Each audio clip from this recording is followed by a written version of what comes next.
مقامات لغزش سے دوری اختیار کرنا، ہر وہ جگہ جانے سے اپنے آپ کو بچانا کہ جہاں پر جانے کے نتیجے میں آپ گناہوں میں مبتلا ہو جائیں۔ مقامات لغزش سے دوری، دیکھیے ہر اس جگہ پر جانے سے آپ اجتناب کریں جہاں جانے سے آپ کو معلوم ہے کہ میں گناہ میں مبتلا ہو جاؤں گی۔ دیکھیے ایک شعر ہے جو کہ ہمارے ایک صدر گزرے ہیں غلام اسحاق خان، انہوں نے بھی اپنے تقریر میں ایک دفعہ پڑھا تھا، ٹی وی پہ ایک دفعہ ان کی تقریر آئی تھی، مگس کو باغ میں جانے نہ دیجو کہ ناحق خون پروانے کا ہوگا۔ یہ باقاعدہ پورا ایک طریقہ ہے گناہ چھوڑنے کا۔ اس کے اندر مگس، شہد کی مکھی، شہد کی مکھی کو باغ میں نہیں جانے دو، مگس کو باغ میں جانے نہ دیجو کہ ناحق خون پروانے کا ہوگا۔ شہد کی مکھی کو باغ میں نہیں جانے دو، کیونکہ اگر شہد کی مکھی باغ میں چلی گئی تو پروانے سب مر جائیں گے۔ بھائی اس کا کیا تعلق ہے؟ کیونکہ دیکھیے جب شہد کی مکھی باغ میں جائے گی تو پھولوں میں بیٹھے گی، پھولوں میں بیٹھے گی تو اس کا رس چوسے گی، رس چوسے گی تو اس سے شہد بنے گا، شہد بنے گا تو اس سے موم بنے گی، موم سے موم بتی بنے گی، موم بتی جب جلائی جائے گی تو سارے پروانے آئیں گے، جل کے مر جائیں گے۔ پروانوں کو جلنے سے بچانا تو شہد کی مکھی کو باغ میں نہیں جانے دیجیے، یعنی پہلے مرحلے پر ہی گناہ کو روک دو۔ دیکھیے بہت سے عارفانہ شاعری ہوتی ہے، ہم بعض اوقات اس کو کسی دوسرے پیرا میں پڑھ رہے ہوتے ہیں،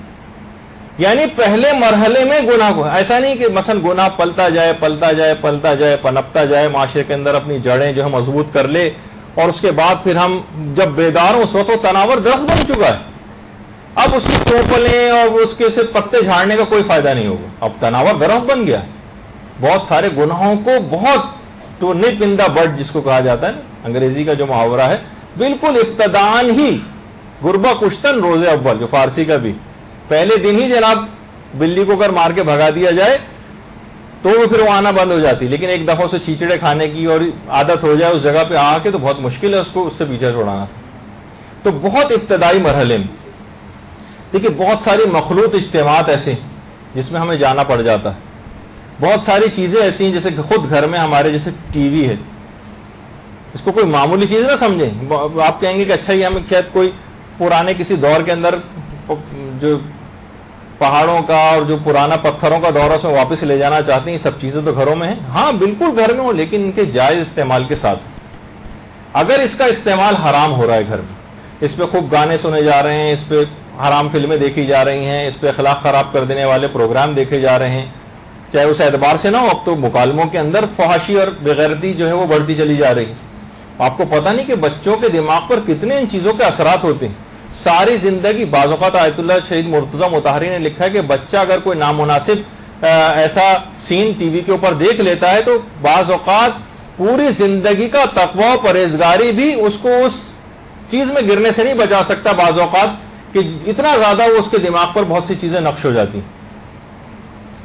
تو بہت ساری چیزیں ایسی ہیں کہ اس کو اب گھر میں دیکھنا چاہیے۔ اسی طرح جیسے ٹی وی ہے ہمارا، انٹرنیٹ ہے ہمارا، کمپیوٹر ہے، تو سب چیزیں کیا ہیں، ان میں بہت احتیاط کی ضرورت ہے۔ اس رستے کے اوپر بہت سے لوگ بہت نوجوانی میں، بہت بچپنے کے زمانے سے بچوں کے ہاتھوں میں مثلا یہ دے دینا،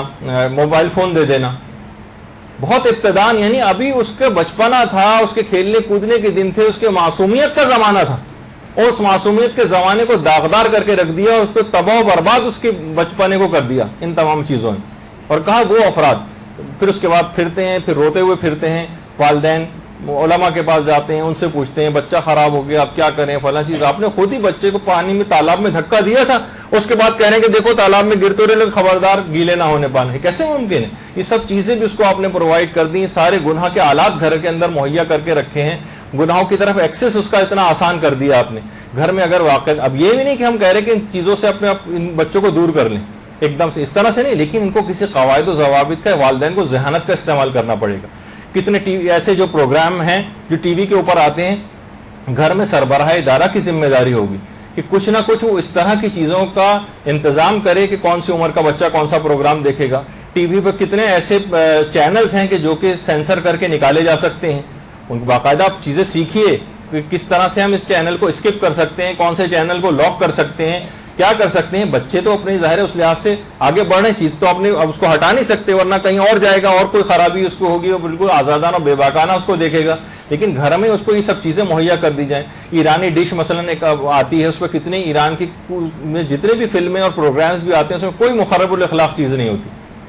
کوشش کریں مثلا یہ کہ آپ اس میں بھی دیکھ لیں اگر کوئی بعض اوقات ایسی چیز آنے لگی, لیکن کبھی ہم نے ایسا نہیں دیکھا کہ اس کے اندر اس طرح کی کوئی چیز ہو. یہ متبادل چیز مہیا کر کے پھر کسی چیز کو آپ کو لینا ہوگا. ایک دم سے ایک چنگیز خانہ حکم جو ہے وہ جاری کر کے آپ اس چیز کو نہیں روک سکتے. پھر وہ یا تو بغاوت کریں گے بچے یا کچھ اور مسئلہ ہوگا, تو ان کو متبادل مہیا کرنا پڑے گا. متبادل تو اس متبادل کو مہیا کرنے کے نتیجے میں اسی طریقے سے اچھا ٹی وی پہ کون سی عمر کا بچہ کون سا پروگرام دیکھے گا کون سا نہیں دیکھے گا, یہ آپ کو طے کرنا پڑے, سربراہ ادارہ کو گھر کو طے کرنا پڑے گا یہ کہ کون سی عمر کا بچہ کون سا پروگرام دیکھے گا کون سا نہیں, کون سے چینل نکالنے ہیں, کون سے کیا کرنے ہیں. کسی ٹی وی والے کو بلائیے, کسی کو بلائیے, دوسری اور جو بہترین کربلا ٹی وی ہے, ہدایت ٹی وی ہے, ہادی ٹی وی ہے, کتنے سارے اور چینل. کوشش کریں تھوڑا سا پیسہ خرچ کریں, اپنے بچوں کو بچانا ہے, ان کی آخرت کو بچانا ہے, ان کی دنیا کو بچانا ہے. والدین ذرا سی بیماری ہو جاتی ہے لاکھوں روپے خرچ کرنے کو تیار ہو جاتے ہیں. جسمانی طور پہ اگر بیمار ہو جائے, یہاں اس کی روح بیمار پڑ رہی ہے, ساری اس کی ہمیشہ کی زندگی جو ہے وہ خراب ہوئی چلی جا رہی ہے. اس کے لیے چند ہزار روپے نہیں خرچ کر سکتا مثلا باپ کی چیزیں مہیا کر دے اسے گھر پہ, تاکہ اس کا ذرا رخ تبدیل ہو جائے, وہ کسی اور طرف جائے, ورنہ اس رستے پر آگے بڑھتا چلا گیا. ابھی سے آپ نے ساری چیزیں پہلے دن سے اسے مہیا کر دی تو کتنی زیادہ مشکلات اور پریشانیوں کا وہ گھر جو ہے وہ شکار ہو جائے گا. وہ بچوں کو پھر بچانا بہت مشکل ہو جائے گا, پھر بہت معاملہ آگے چلا جاتا ہے, پھر وہ سنتے نہیں جب ایک دفعہ کسی چیز کے بہت زیادہ عادی بن جائیں. تو بے وقوف قسم کے اگر والدین ہوں تو وہ بچوں پر اعتماد کر کے یہ سب چیزیں سامنے رکھی جائیں. مثلا کوئی بچہ اپنے کمرے کے اندر اس کو نہیں الاؤ کیا جائے, ایسی جگہ پہ مثلا کمپیوٹر وغیرہ رکھا جائے جو آمد و رفت کی جگہ ہو, ہر شخص کی آتے جاتے اس پہ نگاہ پڑے تاکہ اس کا کوئی غلط استعمال نہ کر سکے. اسی طریقے سے مثلا اگر ذرا سا بھی ذہین باپ ہے اپنے کسٹڈی میں یہ چیزیں رکھے, یا مثلا انٹرنیٹ وغیرہ کے اوپر فیملی فلٹرز آتے ہیں, کچھ پیسے خرچ کرے, چند ڈالرز خرچ کرنا پڑتے ہیں, پیمنٹ کرنا پڑتی ہیں, اور ان تمام ویب سائٹ تک اس کی رسائی نہیں ہو سکتی, وہ سب بلاک ہو جائیں گی. اس کے لیے باپ کچھ پیسے خرچ کرے, دماغ کو استعمال کرے, برین استعمال کرے, ذہانت کا مظاہرہ کرے, جائے پوچھے گچھے کسی سے, ایسے افراد ہیں جن سے رابطہ کرے کہ میں فیملی فلٹر اس پہ کیسے لگواؤں کہ اس پہ یہ سب چیزیں بلاک ہو جائیں, نہیں دیکھ سکے بچہ. یہ سب کام کرنے پڑیں گے اور حتی الامکان بچانا پڑے گا. تربیت اولاد کے اندر واضح طور پر ایک بات آتی ہے کہ یہ ہے نا قو انفسکم و اہلیکم نارا, قرآن کی آیت کہ اپنی اولاد کو اور اپنے گھر والوں کو مثلا خود کو اور گھر والوں کو دہکتی ہوئی آگ سے بچاؤ. تو آگ سے کیسے بچایا جاتا ہے؟ مثلا اگر بچہ ناسمجھ بچہ 2 سال کا آگ کی طرف جا رہا ہے اور ہمیں معلوم ہے کہ اس کے اندر جل کے مر جائے گا, تو ہم صرف یہ آرام سے کہیں گے دیکھو بیٹا مت جاؤ آگ کی طرف, اور وہ پھر بھی چلتا ہو جا رہا ہے, پھر بھی وہ صرف ہلکے پھلکے طریقے سے کہیں نہیں, آپ اٹھیں گی, بھاگتی ہوئی جائیں گی, چیخیں گی, چلائیں گی, لوگوں کو مدد کے لیے بلائیں گی. یہ سب چیزیں آپ کو کرنا پڑیں گی, پھر کہیں جا کے آپ اس بچے کو اس آگ سے بچا سکیں گے. تو یہ بھی جہنم کی ایک آگ ہے دہکتی ہوئی, جو ان تمام ان چیزوں کی ان کی برزخی شکل بنے گی. ٹی وی پہ جو مناظر دیکھیں اس کی ایک برزخی شکل ہوگی, انٹرنیٹ پہ جو مناظر دیکھ رہا ہے اس کی ایک برزخی شکل ہوگی, اس کو نتائج بھگتنے پڑیں گے آگے چل کر. یہ بچہ ابھی سے خراب ہو رہا ہے, اس کی معصومیت تباہ و برباد ہوئی چلی جا رہی ہے. تو ان چیزوں کو والدین کو فقط یہ نہیں کہ بیٹا مت کرو, مت بیٹھو, اٹھ جاؤ, بہت دیر ہو گئی فلاں, اس سے کام نہیں چلے گا. اقدامات کریں, آگے بڑھیں, کس طرح سے مشورہ کریں, علماء کے پاس جائیں,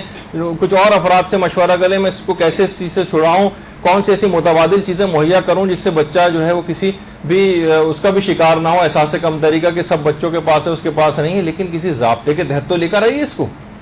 یہ ایک بہت اہم ترین مسئلہ ہے. دیکھیے ایک زمانہ تھا, یہ دیکھیے کہ جیسے ابھی ہم گفتگو کر رہے تھے کہ مگس کو باغ میں جانے نہ دیجو کہ نہا خون پروانے کا ہوگا, کہ شہد کی مکھی کو باغ میں نہیں جانے دینا, کیونکہ پہلے مرحلے پر ہی اس کو روک دیں گناہ کو, ورنہ یہ جب معاملہ بچہ اس کا اتنا عادی ہو گیا, لاکھ آپ اسے منع کریں وہ مانے گا نہیں. بچہ اس کا اتنا عادی ہو گیا کمپیوٹر وغیرہ کا, لاکھ منع کر نہیں, اسے کسی جب چیز دلائیں اس سے باقاعدہ ایگریمنٹ کریں, بٹھا کے سنجیدہ گفتگو کریں بچے سے. بعض اوقات یہ بھی ہمارے یہاں ہوتا ہے کہ باپ اور والدین سنجیدہ گفتگو نہیں کرتے, ہنسی مذاق میں بات ہو رہی ہے, سرسری طور پہ بات ہو رہی ہے, یا خود والدین کا اپنا کیریکٹر بھی اتنا ماشاءاللہ اتنا اچھا نہیں رہا ہے کہ وہ بچہ ہی ان کے اوپر بلکہ اعتراض کر دے گا کہ اس لیے تو سب آپ خود کر رہے ہوتے ہیں, روزانہ ہر طرح کے چینل ٹی وی کے اوپر خود ہی آپ بیٹھ کے بدل رہے ہیں اور دیکھ رہے ہیں, تو آپ کی اثر پذیری بھی نہیں ہوتی. دیکھیے جب ایک زمانہ تھا بہت عرصے پہلے جب قیام پاکستان کا ابتدائی دور تھا,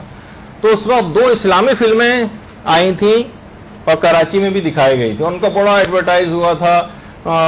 کیا گیا تھا ان کا, ایڈورٹیزمنٹس وغیرہ آئے تھے کہ جناب دیکھیں اسلامی فلمیں ہیں اور اس کو دیکھنے کے لیے تو علماء سے فتاوے پوچھے گئے کہ کیا ہم اسلامی فلمیں، ایک اللہ اکبر ایک فلم بنی تھی، سبحان اللہ بنی تھی، اللہ اکبر اور سبحان اللہ، جس میں صرف حج اور کعبہ اور اس طرح کی چیزیں، اس پہ ایک فلم پوری بنائی تھی. تو علماء نے اسے پوچھا کہ بتائیے کہ ہم کیا ان فلموں کو دیکھنے جا سکتے ہیں سینما؟ تو وہاں سے بڑا حکیمانہ جواب آیا علماء کی طرف سے. کہا کہ وہ افراد کے جو حرام فلمیں دیکھنے کے لیے سینما جاتے ہی رہتے ہیں وہ ان فلموں کو دیکھنے ضرور جائیں، اور وہ افراد جو کبھی سینما نہیں گئے وہ ان فلموں کو دیکھنے بھی نہ جائیں. دیکھیے وہ فرد جو ہمیشہ حرام فلمیں دیکھنے جاتا ہی ہے، چلیں یہ تو جاتا ہی ہے اور آئندہ بھی جائے گا، تو ہو سکتا ہے کہ جب یہ جائے دیکھے کعبے پر نگاہ پڑے اس کے دل کے اوپر کوئی اثر پذیری ہو سکتا ہے کہ آئندہ کے لیے تائب ہو جائے. تو خانہ کعبہ کتنے ایسے فاسق و فاجر افراد ہوتے ہیں، حج پہ جاتے ہیں پہلی دفعہ خانہ کعبہ پہ نگاہ پڑتے ہیں بالکل منقلب ہو کے واپس آتے ہیں وہاں سے، اس کے لیے امکان ہے. لیکن وہ افراد کے جو کبھی سینما نہیں گئے ان کے لیے وہ اس فلم کو دیکھنے بھی نہ جائیں، کیونکہ بعض اوقات شیطان چارہ ڈالتا ہے. دیکھیے جب وہ انسان جب کبھی سینما نہیں گیا اب یہ جائے گا دیکھنے کے لیے وہاں پر، تو وہاں کا ایئر کنڈیشن ماحول دیکھے گا اور تاریکی اور بڑے بڑے اتنی بڑی اسکرین، اس کو دیکھنے کا اس کو ایک الگ چسکا لگے گا. پھر یہ حرام فلمیں بھی دیکھنے نہ چلا جائے اس ایک فلم کو دیکھنے. تو شیطان بعض اوقات چارہ ڈال کے آگے لے کر آتا ہے، اس طرف آؤ تو نہیں، اس کو پہلے مرحلے پر ہی روک دو تم، کیونکہ کبھی دیکھنے نہیں گئے تو اس کو بھی دیکھنے مت جاؤ وہاں پر، اس برائی کی جگہ پہ ہو سکتا ہے کہ تمہارا دل بار بار چاہنے لگے جانے کے لیے. لیکن جو جاتا ہی رہتا ہے یہ آئندہ بھی جائے گا، تو اس کے لیے امکان پھر بھی ہے کہ یہ راہ راست پر واپس آ جائے. تو بہت ساری دیکھی چیزیں ایسی ہیں، کتنی پکنک پارٹیز ایسی ہوتی ہیں، کتنی تقاریب ہمارے گھروں میں ایسی ہوتی ہیں کہ جو کہ حرام کام کا پیش خیمہ بن جاتی ہیں. وہ ہوتی بڑی حدیث قصہ سے بعض اوقات ابتدا ہوتی ہے ایسے پروگراموں کی، تلاوت قرآن سے بعض اوقات ابتدا ہوتی. ٹی وی کے جتنے بھی وہ پروگرام آتے ہیں جس کے اندر مثلا ایوارڈز کی تقریب اور فلاں، اس میں قاری صاحب آتے ہیں اور پہلے جو ہے وہ مثلا اس میں آ کر گفتگو یعنی تلاوت قرآن کرنے لگتے ہیں آ کر، اور اس کے بعد وہ بس وہاں کی حد تک تلاوت ہوتی ہے، اس کے بعد جو فسق و فجور اور گانوں اور اس کا سب تمام کا سلسلہ شروع ہوتا ہے وہاں پر. تو ہر قسم کا غیر اسلامی کام وہاں پر ہم کو نظر آتا ہے. تو ابتداءً پہلے مرحلے پر ہی اس چیز کو روک دینا ضروری ہے گناہ کو، کیونکہ ایک دفعہ بھی یہ چیز آگے آئی تو پھر یہ بات یاد رکھ لیجئے. جب بھی کہا جاتا ہے بہت سی اس کے اندر بھی آیا کہ بازاروں میں انسان آمد و رفت اپنی کم کرے. بہت سے پرانے فقہا نے تو اپنی کتابوں میں لکھا بھی ہے کہ بازاروں میں سب سے آخر میں جانا اور سب سے پہلے باہر آنا مستحب، کیونکہ بازار وہ جگہ ہے روایتوں میں آیا کہ جہاں شیطان صبح سے ہی اپنی کرسی کو گاڑ دیتا ہے، اپنے جھنڈے کو لگا دیتا ہے اور وہاں پر آ کر براجمان ہو کر بیٹھ جاتا ہے. اور اس کے بعد پھر بازاروں کے اندر کتنا جھوٹ بولا جاتا ہے، کتنا دھوکہ دیا جاتا ہے، کتنا فراڈ ہوتا ہے وہاں پر، کتنی فسق و فجور والی بازاروں کے اندر چیزیں ہوتی ہیں. تو کہا گیا کہ تم کم سے کم ان جگہوں کے اوپر جاؤ کہ جہاں پر تمہیں کسی حرام کام میں مبتلا ہونا پڑے. بہت سی چیزیں دیکھیے ہو سکتا ہے بہت نامانوس سی آپ کو لگ رہی ہوں کہ کاموں کے سلسلے میں جانا تو پڑتا ہے، تو منع نہیں کر رہے جانے سے، لیکن اپنے پردے کا اہتمام کرتے ہوئے، فسق و فجور سے بچتے ہوئے، اپنے نگاہوں کی حفاظت کرتے ہوئے، اپنی زبان کو کنٹرول کرتے ہوئے، اور ان جگہوں پہ جائیں، اپنا مخصوص کام کریں. ونڈو شاپنگ نہیں کہ بس گھنٹوں بازاروں کے اندر نکلے ہیں اور گھنٹوں کے بعد واپس آ رہے ہیں، ضرورت کی چیز نہیں اور واپس آئیں. اگر اپنے آپ کو روحانیت کو بچانا ہے اور اگر روحانیت کو تباہ برباد کرنا ہے تو تمام طریقے آپ خود بخود آئے رہے ہیں اس کے اندر، وہ بھی سیکھتی جائیے آپ کہ کن کن چیزوں سے روحانیت تباہ برباد ہوگی. برحمتك يا أرحم الراحمين وصلى الله على محمد وآله الطاهرين.